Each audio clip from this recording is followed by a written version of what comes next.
Jesus Nazareno, sinasamba ka namin, pinipinto ka namin, aral mo ang aming buhay at kaligtasan. Nuestro Padre Jesus Nazareno, iligtas mo kami sa kamatayan. Ang krus mong pinamatayan ay sagisag ng aming kaligtasan. Nuestro Padre Jesus Nazareno, dinarangal ka namin. Nuestro Padre Jesus Nazareno, inulwalhati ka namin.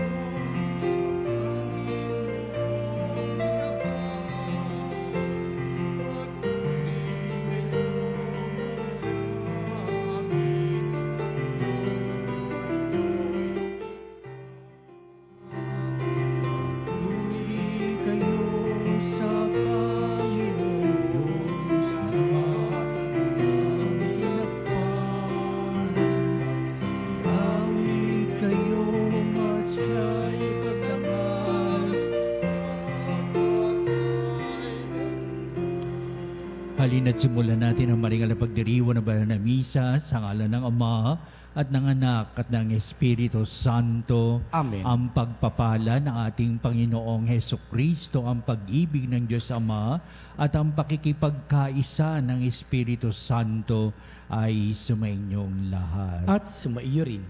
Oo nga't may katapusan ng lahat, ngunit ang pagpapala ng Diyos at ang salita ng Kristo'y nagbibigay daan pa rin sa mahabang buhay at pamumuhay na may kagalakan, punong-puno ng pag-asa. Kaya upang tayo'y maging marapat na gumanap sa pagdiriwang na ito'y aminin natin ang ating mga pagkukulang. Humingi tayo sa Diyos ng kanyang awa at patawad.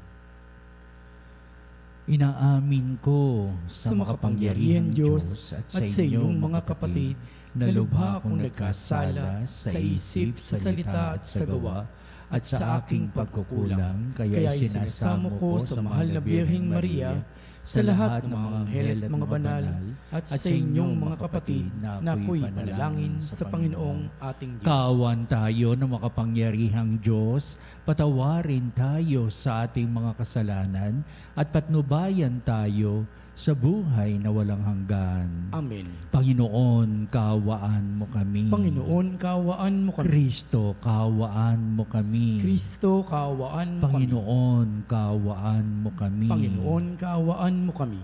Manalangin tayo. Ama naming makapangyarihan, ipakita mo ang iyong paglingap sa iyong pag-antig sa aming kalooban upang ang pamumunga ng gawain mo sa amin ay aming mapakinabangan at ang mapagpagaling mong katapatan ay aming mapangatawanan sa pamamagitan ni Hesukristo kasama ng Espiritu Santo magpasawalang hanggan. Amen. Ang salita ng Diyos mula sa aklat ng pahayag. Akong si Juan ay tumingin at nakita ko ang isang puting ulap at nakaupo rito ang isang nilikhay animoy tao. May koronang ginto at may hawak na isang matalas na karit. Isa pang anghel ang lumabas mula sa templo at malakas na nagsalita sa nakaupo sa ulap. Gamitin mo na ang iyong karit. Gumapas ka na, sapagkat panahon na. Hinog na ang anihin sa lupa. Ikinampay ng nakaupo sa ulap ang kanyang karit at nagapas ang anihin sa lupa. At isa pang anghel ang nakita kong lumabas sa templo sa langit. May hawak din siyang matalas na karit. Lumabas mula sa dambana ang isa ring anghel ang namamahala sa apoy. Sinabi niya sa anghel na may matalas na karit, "Gamitin mo na ang iyong karit at anihin mo ang mga ubas sa lahat ng ubasan sa lupa, sapagkat hinog na." Kaya ikinampay ng anghel ang kanyang karit, inani ang mga ubas at inihagis sa pisaan na siyang matinding puot ng Diyos. Ang salita ng Diyos. Salamat sa Diyos. Panginooy paririto upang hatulan niya tayo. Panginooy paririto upang hatulan niya tayo. Panginoon siyang hari sa daigdig ay sabihin, sanlibot at matatag na kahit ano'y ugain. Sa paghatol sa nilikha, lahat ay pantay-pantay sa paningin. Panginooy paririto upang hatulan niya tayo. Lupa't langit ay magsaya, umugong ang kanliman. Lahat kayong nilikha na sa tubig ay magdiwang. Ang bukirin at ang lahat ng naroon ay sumigaw. Pati mga punong kahoy sa galak ay mag-awitan. Panginooy paririto upang hatulan niya tayo. Ang puon ay pupurihin pagkat siya ay daratal. Paririto sa daigdig upang lahat ay hatulan. Tapat siya kung humatol at sa lahat ay pantay-pantay. Panginooy paririto upang hatulan niya tayo.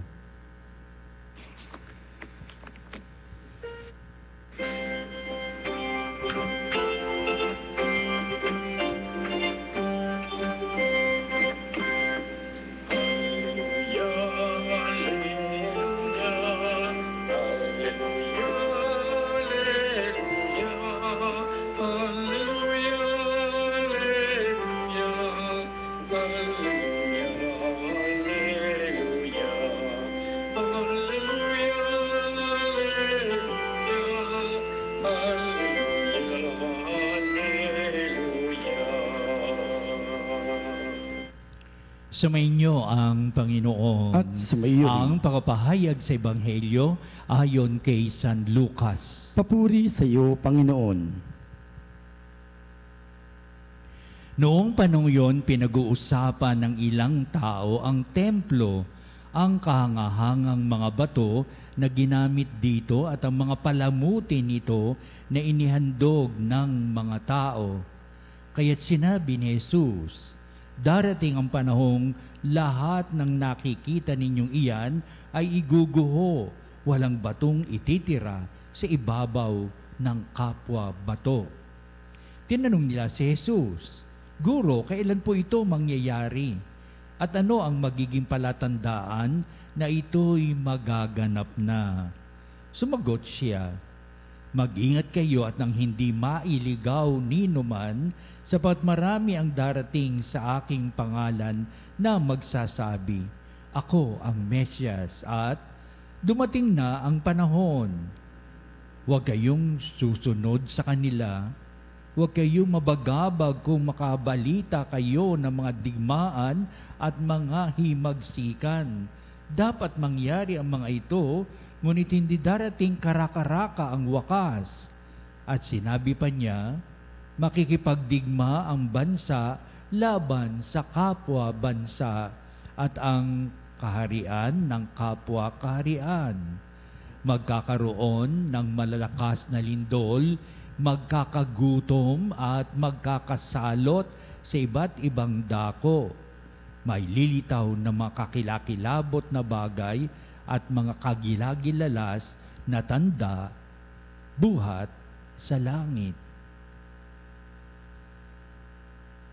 Ang mabuting balita ng ating kaligtasan. Pinupuri ka namin, Panginoong Hesukristo. Sa kabila nitong ating mga nabasa na talagang nakakatakot, hindi po ba? At sa pahayo ko pa ang mabuting balita. Napakaganda, di ba? Parang very controversial. Sa kabila nitong aking mga binasa na digmaan, may kakilakilabot ng mga magaganap sa kalawakan, may tagbutom at ano pa man mangyayari, ito ang mabuting balita. Hindi po ba mabuting balita ba yan? Hindi nga mabuting balita yan, pero marami man nagaganap sa ating lipunan, hindi po ba? Tingnan muna natin sa kapanahonan ng ating Panginoong Kristo, yung kanyang binabanggit tungkol sa templo ng Jerusalem, nangyari nga 70 years after the death of our Lord Jesus Christ, naganap nga ang prediksyon ng ating Panginoong Kristo. Tingnan mo yung templong ito, na mamahaling bato ang ipinatayo dyan. Tingnan mo ang mga palamuti na gandahan, nakikintaba na talagang binigay lahat ng mga tao para pagandahin ang templong yan. Balang araw, walang bato na matitira sa ibabaw ng kapwa bato. Kakarindi nga yun, di ba? At sabihin ko, kung naroroon at narinig ko yung mga ganito, kikinabutan ako. At hanggang sa ikamatay ko, yung pala nangyari talaga ang prediction ng ating Panginoong Kristo, nangangahulugan lamang, oo, merong wakas ang lahat. Kung merong simula, ay merong wakas, hindi po ba? Alpha at Omega. Pero ibig sabihin, ito ang mabuting balita. Kung ito man ang simula, kung ito man ang magiging wakas, lahat ay may wakas. Pero ang hindi magwawakas ang mga salita ng Diyos, yan ay mananatili, hindi mawawala sa mundong ibabaw. Nariyan pa rin. Tingnan natin kung ano yung dating, kung bakit ito'y mabuting balita na ipinapahayag sa ating Ebanghelyo na panulat ni San Lucas. Una, ito'y napapahiwatig lamang sa salita ng ating Panginoong Kristo, mag-ingat kayo. Ang pag-iingat na ito ay wala iba kundi be aware that all these things are really happening around in the world, in our particular locality, o saan man. Basta't mag-ingat kayo at hindi maligaw ng ninuman. Aba, mga false prophet, hanggang ngayon maraming ganyan na talagang walang katapatan ng kanilang may pinapahayag, na talagang ang lahat ay kasinungalingan. Mag-ingat kayo.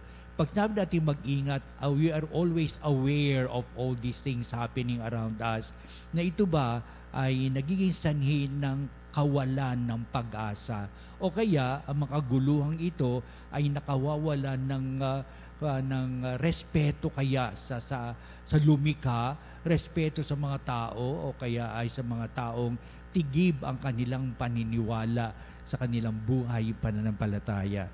Na ibig sabihin, kapag sinabing mag-ingat kayo, everyone should be aware of what are the things really happening, at mayroong itong naraangkop na dapat naganapin ng mga tao sa kanilang pag-iingat. Ikalawa, habang tayo nag-iingat ay nade-develop ngayon ating mga pagtitiis sa mga bagay na dumarating. Napakalaga nito sabagat, alam ko na may darating na mga taghirap, may lindol, may maraming pagbaba, ano pa mang signs o signos na nangyayari sa kalawakan o sa kalangitan. Pero ang mga bagay nito, sinasabi sa mabuting balita, hindi na ito pala tandaan ng wakas. Mangyayari at magaganap yan, dala ng maraming mga kadahilanan o dala ng mga kapigatian ng buhay ng tao, kasakiman ng tao, pagkakanya-kanya ng tao. Ngayon, mabuti nga, na-realize ng mga tao, malalaking bahagi yan nangyayari sa ating pong lugar dahilan sa kapakanan dahilan sa mga tao na tagang pagwawaldas ng hindi pinagyayaman ang kalikasan, kaya nagdudulot ito ng malalaking baha. No araw, wala yan. Basta sabihin ako, iyan ipinadala ng Diyos. No araw, ang nasa isipan niya, ayan, nagagalit na ang Diyos. Malalakas na hangin at mayroon pang bahang dalang iyan. Kasi ang mga tao ay punong-puno ng pagkakasala. Kaya marami ang nangamamatay na tagang pinapatay ng Diyos sa mga taong makasalanan, sa walang pagpapahalaga, sa matuwid na pumuhay. Yung mga bagay na yun ang mga nababalitaan natin. Pero itong sasabi ni Kristo, mag-ingat kayo, meron tayong awareness kung ano ang nangyayari at nagaganap sa takbo ng buhay ng mundo, sa takbo ng isipan ng mga tao, ang kanilang mga gawa, ang kanilang mga kabuktutan kaya, at ang kanilang mga kasalanan, kasamaang nagagawa sa ating lipunan. Di ba? Kaya ipinapahay sa ating mabuting balita, ito ba'y napapanahon? Hindi. Tagang yan ay umiiras ano pa mang kapanahunan, nung pa mang ang ating Panginoon Kristo sa kanyang kapanahunan nangyayari mga bagay nito. Kaya ang aral ng mabuting balita ay siyang nagiging daan para sa mga bagay nito. Imulat sa mga tao sa maraming katotohanan hinggil sa pananampalataya. Aba, marami natutunan ng mga tao sa pananampalataya. Marami nagiging saksi sa mga salita at gawa ni Kristo. Marami sumasang-ayon na noong pa man nagsalita si Kristo hanggang sa kasalukuyan may dating at may laman ang kanyang mga salita. Sa kabila na tayo ay talagang mag-ingat, nagkakaroon tayo ng ganitong lakas ng kaloobang merong mga bagay na nasa alang-alang natin na ang pag-asa ay pagpapahalaga sa buhay maka-Diyos. Kaya sabihin, ito rin nagiging payo, kaya sabihin natin, ang mabuting balita sa kabila ng maraming mga sakuna, sa pamamagitan ng maraming nagaganap sa kalikasan, mabuting balita pa rin sapagkat nagiiwan ito ng napakagandang karakter at saloobin na we live in the hope that everything will be fine according to God's will. Meron pa rin tayong pag-asa na darating pero hindi pa ito maging wakas. Magwawakas pero hindi ganitong katindi ang dating nito sa ating puso at kalooban na talagang ikatatakot mo ng lubusan. Parang magugunaw na yung mundo na hindi mo malaman kung ano gagawin. Sapagkat may pag-asa, humahawak pa rin tayo sa pag-ibig ng Diyos, sa kanyang katarungan, sa kanyang pagpapala, sa kanyang pagsubaybay at pagpapahalaga ng Diyos sa ating buhay at pamumuhay. Kaya ibig sabihin, itong mga pagbasa natin, itong mga araw na ito, sa pagsisimbang gabi natin, marami tayong mababasa, mapapakinggan tungkol sa end times, pagwawakas ng sandaigdigan, pagwawakas ng buhay ng tao, pagwawakas, basta ano mawakas yan. Pero sabihin na naman sa ating mabuting balita, mag-ingat na lamang kayo, be aware. Makita ninyo ang mga bagay nito na dumarating at ikatatlo nito, may pag-asa. Narin ang kabutihan ng Diyos na siyang pangunahin nating dinudulugan. Ito ngayon, sapat dumudulog tayo sa kabutihan ng Diyos. Ito ngayon ang banal na misa sapagkat may pag-asa sa buhay na hindi lahat ay kawaldasan, kasalatan, kawalan ng magandang kinabukasan.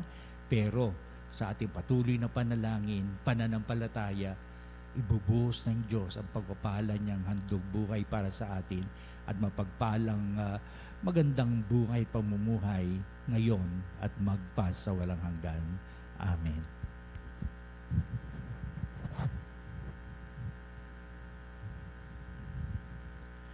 Halina mga kapanalig, dudulog tayo sa Diyos upang makahabagan itong ating mga minsan kadalasan na mga abang kalalagayan at mayroong kalakip ng pag-asa sa mabuti at magandang buhay na ipagkakaloob ng Diyos.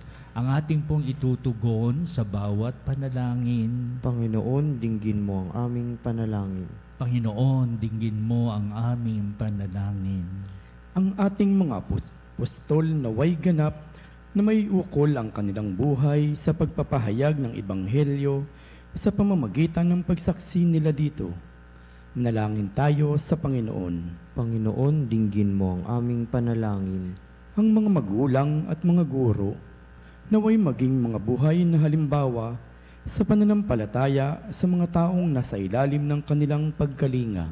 Manalangin tayo sa Panginoon. Panginoon, dinggin mo ang aming panalangin. Tayo naway magsumikap na gawin kung ano ang tama at ang salita ng Diyos ay maging buhay na puwersa na gumagabay sa ating pagkilos. Manalangin tayo sa Panginoon. Panginoon, dinggin mo ang aming panalangin. Tayo naway magmalasakit sa mga matatanda, mga nalulumbay at mga may sakit. Manalangin tayo sa Panginoon. Panginoon, dinggin mo ang aming panalangin. Ang mga yumao naway makatagpo ng kapahingahan at bagong buhay sa kaharian ng Diyos. Manalangin tayo sa Panginoon. Panginoon, dinggin mo ang aming panalangin. Manalangin din tayo sa lahat ng ating mga sariling kahilingan. Hindi natin itataas ang ating mga puso't kalooban na humihingi sa Diyos ng kanyang mga pagpapala at pagsubaybay na minsan dumarating sa atin ng pagkatakot, dumarating sa atin ng kawalan ng magandang kinabukasan, dumarating sa atin kasalatan ng pananampalataya. Pagkalooban mo kami, Ama, ng lahat ng paninindigan sa buhay pananampalataya, sa mga dumarating na kapigatian, hirap at pasakit ng buhay, nababatid namin na ikaw ay kapiling namin. Dito lumalakas ang aming puso't kalooban. Kaya itong aming daing, ibig nating pahayag sa mga lituntunin ng buhay sa patuloy mong pagkalinga. Ang lahat na ito iniling namin sa pamagitan ni Kristong ating Panginoon. Amen.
Manalangin kayo mga kapatid, upang itong ating paghahain ay maging kalugod-lugod sa Diyos Amang makapangyarihan. Tanggapin nawa ng Panginoon itong paghahain sa iyong mga kamay sa kapurihan niya at karangalan sa ating kapakinabangan at sa buong sambayanan niyang banal. Ama naming lumikha, tanggapin mo ang mga banal na alay na iyong ipinag-utos na aming italaga sa pagsamba sa iyong ngalan at upang kami pagindapating paunlakan ng iyong tapat na pagmamahal, gawin mong ang iyong mga utos ay sundin namin kailanman sa pamamagitan ni Jesucristo, kasama ng Espiritu Santo, magpasawalang hanggan. Amen. Sumainyo ang Panginoon. At sumaiyo rin. Itaas sa Diyos sa inyong puso at diwa. Itinaas na namin sa Panginoon. Pasalamatan natin ang Panginoong ating Diyos. Marapat na siya ay pasalamatan. Ama naming makapangyarihan, turing ang marapat na ikaw ay aming pasalamatan sa pamamagitan ni Jesucristo na aming Panginoon. Utang na loob ang nagbubunsod upang gunitain ang kamatayan niya para kami buhayin. Pagtitiwala ang sanhi ng ligayang di malilimot. Sa pagkabuhay niya sa aming kaloob, pag-asa ang dahilan ng pagiging handa para sa pagbabalik niyang totoong dakila. Kaya kaisa ng mga anghel, nagsisiawit ng papuri sa iwalang humpay sa kalangitan, kami nagbubunyi sa iyong kadakilaan. Santo, Santo, Santo, Diyos makapangyarihan, langit at lupa'y napuno ng iyong kaluwalhatian. Hosana sa kaitaasan, pinagpalang ka parito sa ngalan ng Panginoon. Hosana sa kaitaasan.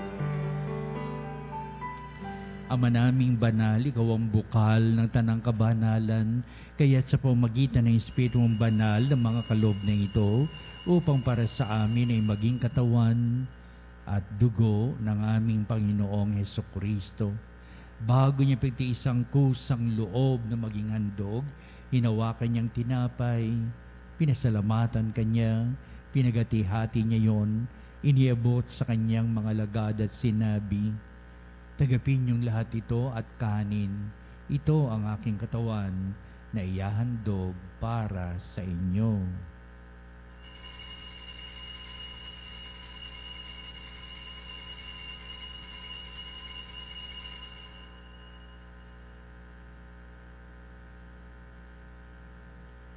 Gayun din naman, pagkatapos ng hapunan, hinawakan niya ang kalis, muli kanyang pinasalamatan, inibot niya ang kalis sa kanyang mga alagad at sinabi, "Tagapin niyong lahat ito at inumin ito ang kalis ng aking dugo, ng bago at walang hanggang tipan. Ang aking dugo ay bubuhos para sa inyo at para sa lahat sa ikapagpapatawad ng mga kasalanan. Gawin ninyo ito sa pag-alaala sa akin."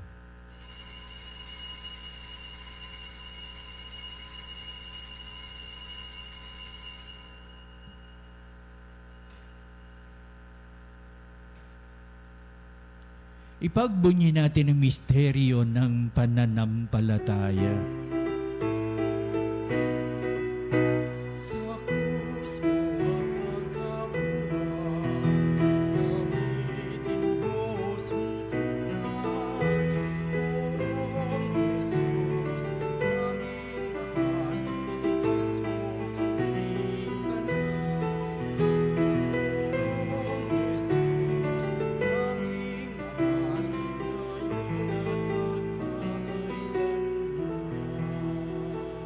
Ama, ginagawa namin ngayon ang pag-alaala sa pagkamatay at muling pagkabuhay niyo anak, kaya tinialay namin sa iyong tinaping bibigay buhay at ang kalis na nakakaloob ng kaligtasan. Kami nagpapasalamat dahil kami minarapat na tumayo sa harap mo para maglingkod sa iyo.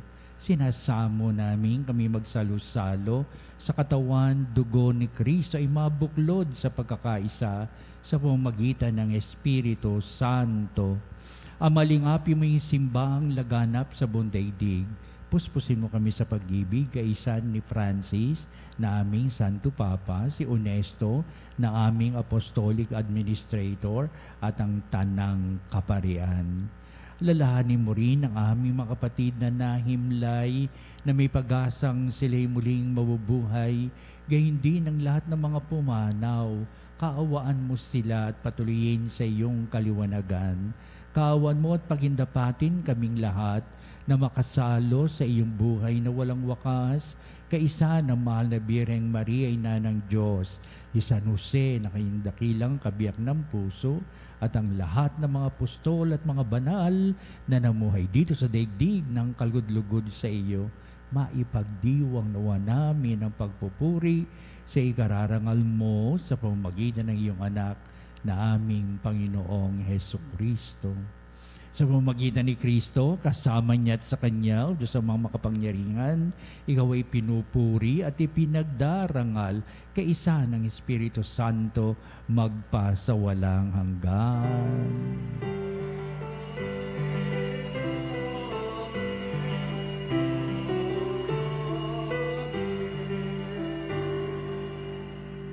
Lahat ay may pag-asa. Anuman ang mangyari, ang Diyos pa rin na nasa piling natin kumakalinga sa atin. Ating ngayong awitin ang Ama namin.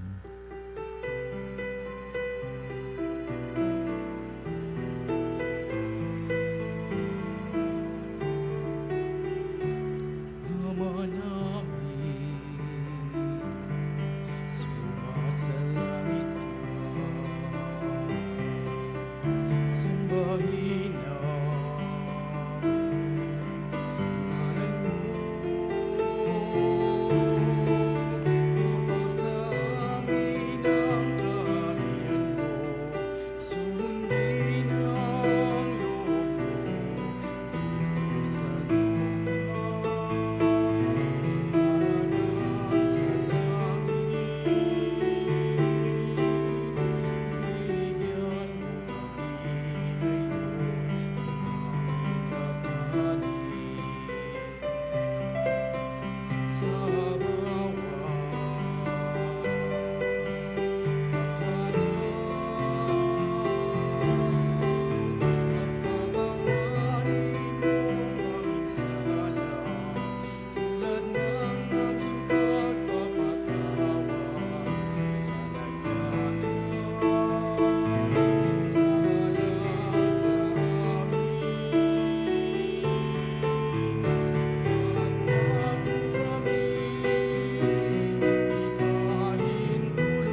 kami dyan sa lahat ng masama, pagkalooban na kapayapaan araw-araw, iligtas sa kasalanan, diliyo sa lahat ng kapamakan, samantalang aming pinanabikan na dakilang araw ng pagpapahayag ng tagapagligtas naming si Jesucristo. Sapagkat iyong kaharian at ang kapangyarihan at ang kapurihan magpakailanman. Amen. Pinusukristo, sinabi mo sa mga apostol, kapayapaan ang iniiwan ko sa inyo, aking kapayapaan ay binibigay ko sa inyo. Tunghayan mo ang aming pananampalataya at huwag ang aming mga pagkakasala. Pagkalooban mo kami na kapayapaan at pagkakaisa ayon sa iyong kalooban, kasama ng Espiritu Santo, magpasawalang hanggan. Amen. Ang kapayapaan ng Panginoon ay laging sumainyo. At sumaiyo rin. Magbatian tayo at magbigay ng kapayapaan sa isa't isa. Isilyo.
Tunghayan natin ang ating Panginoong Jesucristo, ang dakilang pag-ibig ng Ama. Siya na nag-aalis ng mga kasalanan ng sanglibutan, mapalad na tinatawag sa piging ng kordero. Panginoon, hindi ako karapat-dapat na magpatuloy sa iyo. Ngunit sa isang salita mo lamang ay gagaling na ako.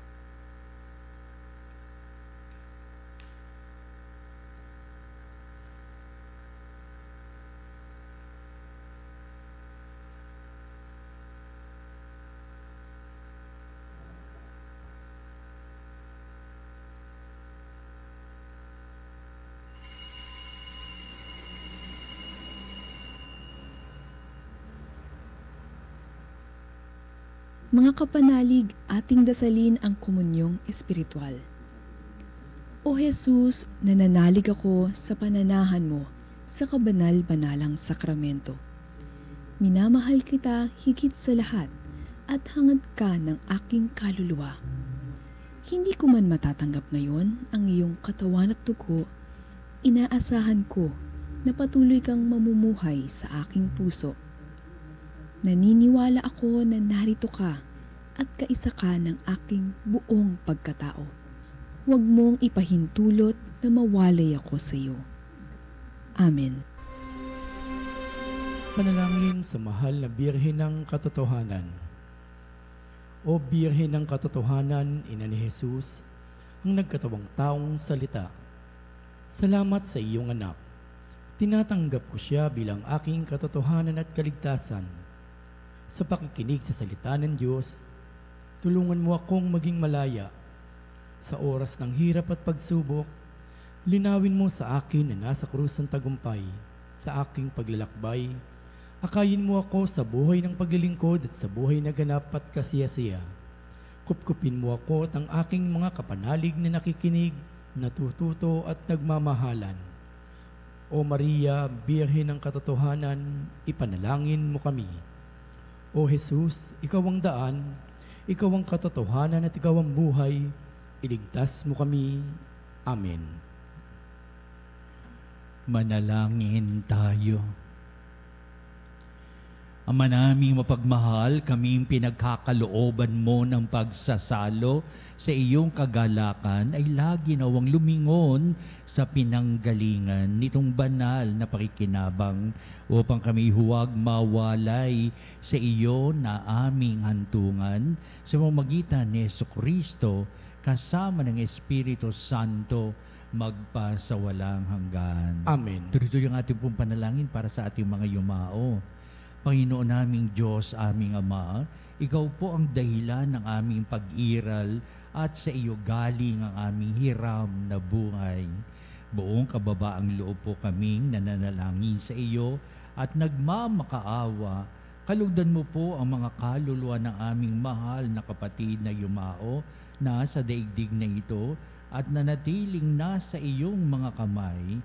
Kunin mo po sila at bigyan ng katahimikan sa iyong kaharian at pakalinisin mo ang anumang karumihang upang sila'y maging karapat-dapat sa iyong walang hanggang kalinisan. Nasa iyong mga kamay, Panginoon, ang kanilang kaligtasan. Ilayo mo po sila sa apoy ng impyerno at bigyan ng puwang sa iyong kaharian. Magkaroon nawa ng katahimikan ang kanilang mga kaluluwa, gayon din ang kanilang espiritu at makapiling sana nila ang iyong kaluwalhatian, kadakilaan at pag-ibig na wagas. Ito alalahanin po natin ang ating mga yumao, pwedeng pagitin ang kanilang mga pangalan. Hiniling po namin ito sa pamamagitan mo, kaisa ng pagkakandili ng mahal na inang si Maria at ni San Jose na patron ng mapayapang kamatayan. Amen. Eternal rest grant unto them, O Lord, And let perpetual light shine upon and them. may they rest in peace. Amen.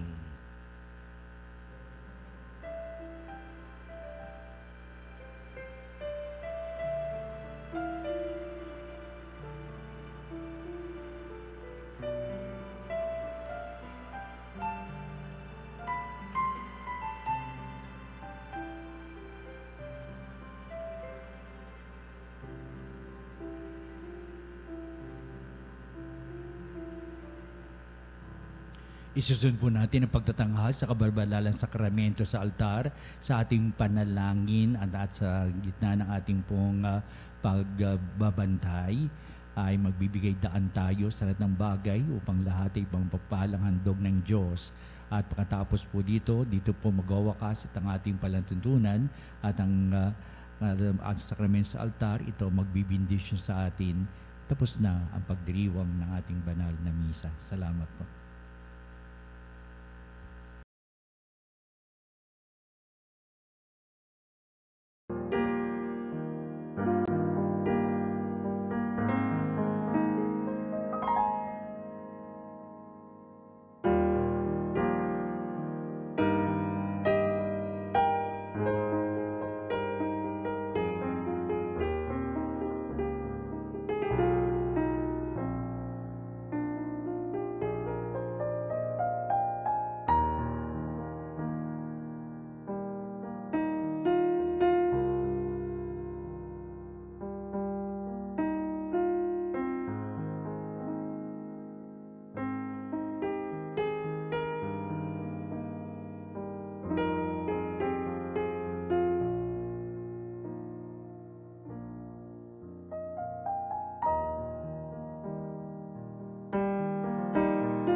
Makapanalig bilang isang bayang tinawag ng Ama kay Jesucristo na pinagbuklod sa iisang katawan, tayo'y manikluhod at sumamba sa Panginoong Jesucristo sa kabanbanalang sakramento sa altar.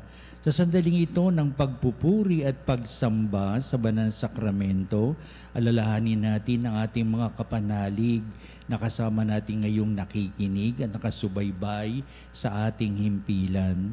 Higit sa lahat, ang ating mga may sakit at mga nakaratay sa banig ng karamdaman, ang mga nasa pagamutan at kanilang tahanan, at ang lahat na tanging sa Diyos lamang umaasa ng kagalingan.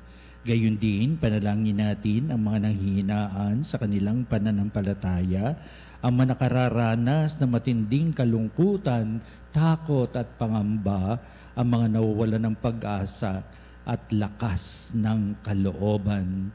O Diyos, halina at kami tulungan. O Panginoon, magmadali ka sa iyong Papuri pagdamay. sa Ama at sa Anak at sa Espiritu Santo. Kapara nung una, ngayon at magpasawalang hanggan. Amen.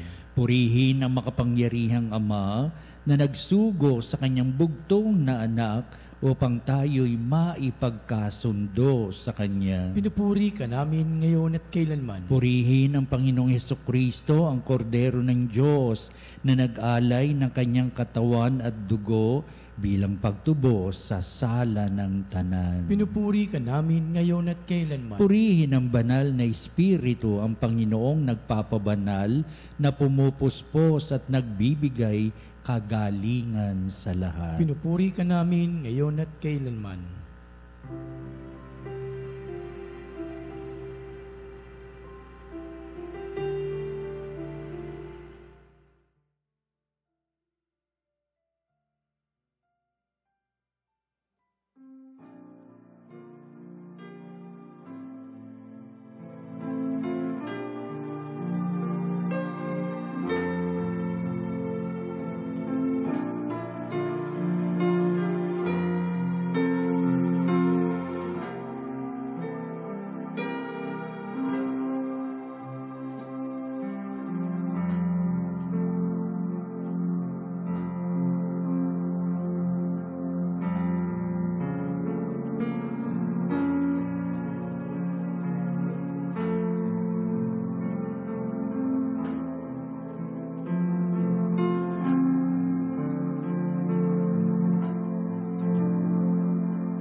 Makapangyarihang Diyos na walang hanggan, Ikaw ang aming Panginoon at butihing Ama, sa iyong pagpapala ipinagkaloob mo ang lakas sa aming kahinaan.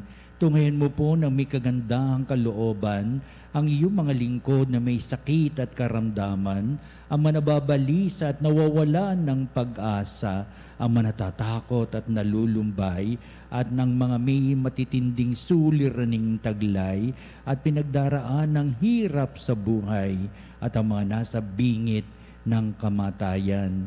Pagalingin at aliwin mo po sila sa kanilang mga karamdaman at ibalik sa kalusugan at kapanatagan ng kalooban upang mabatid nila ang iyong kabutihan at sila'y magpasalamat sa iyong banal na pangalan. Hinihiling namin ito sa pamamagitan ni Kristong ating Panginoon. Amen. Panginoon, nagsusumamo kaming dalawin ang tahanang ito at alisin mula rito ang lahat na mapanirang kapangyarihan ng kaaway.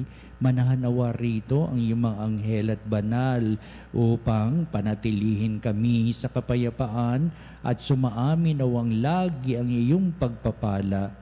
Hinihiling namin ito sa pamamagitan ni Kristong ating Panginoon. Amen. Gawaran nawa tayo ng makapangyarihang Diyos ng kapanatagan ng kalooban at mapayapang buhay. Amen.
Panem de cielo, prestatisti eis.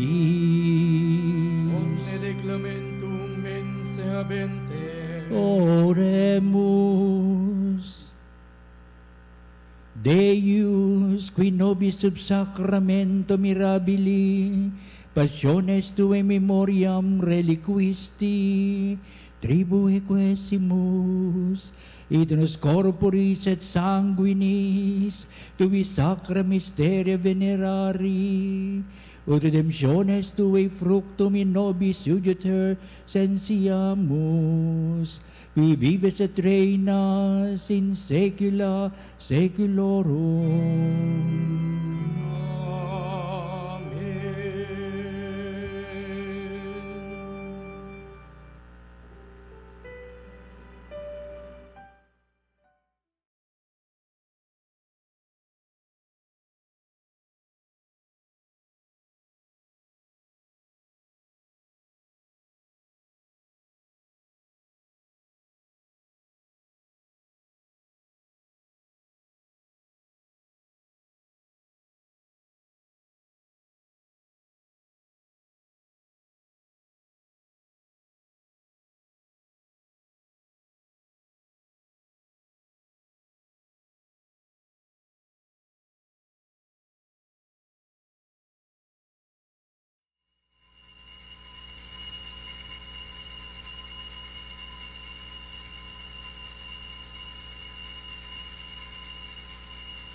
Ang banal na pagpupuri.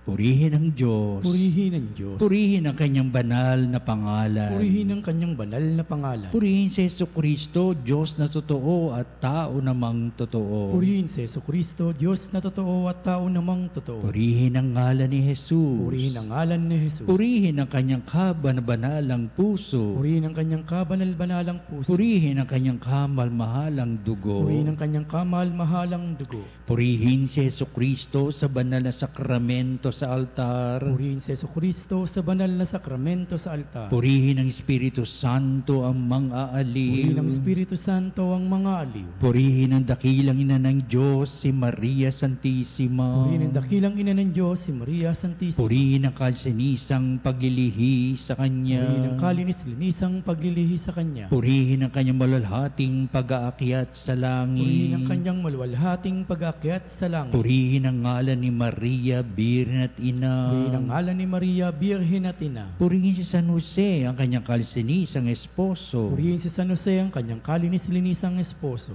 Purihin ang Diyos sa kanyang mga anghel at mga santo. Purihin ang Diyos sa kanyang mga anghel at mga santo.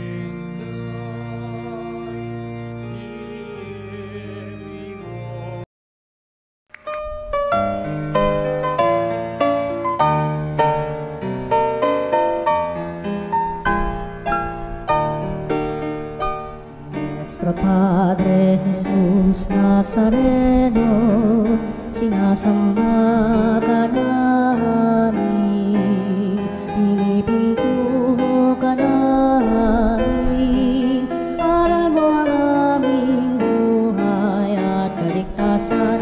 Nuestro Padre Jesus Nazareno, iligtas mo kami sa kamatayan, ang krus mong pinamatayan ay sagisag ng aming kaligtasan. Nuestro Padre Jesus Nazareno, dinarangal ka namin. Nuestro Padre Jesus Nazareno, inulwalhati ka namin. Nuestro Padre Jesus Nazareno, inarangal ka namin. Nuestro Padre Jesus Nazareno, inulwalhati ka namin.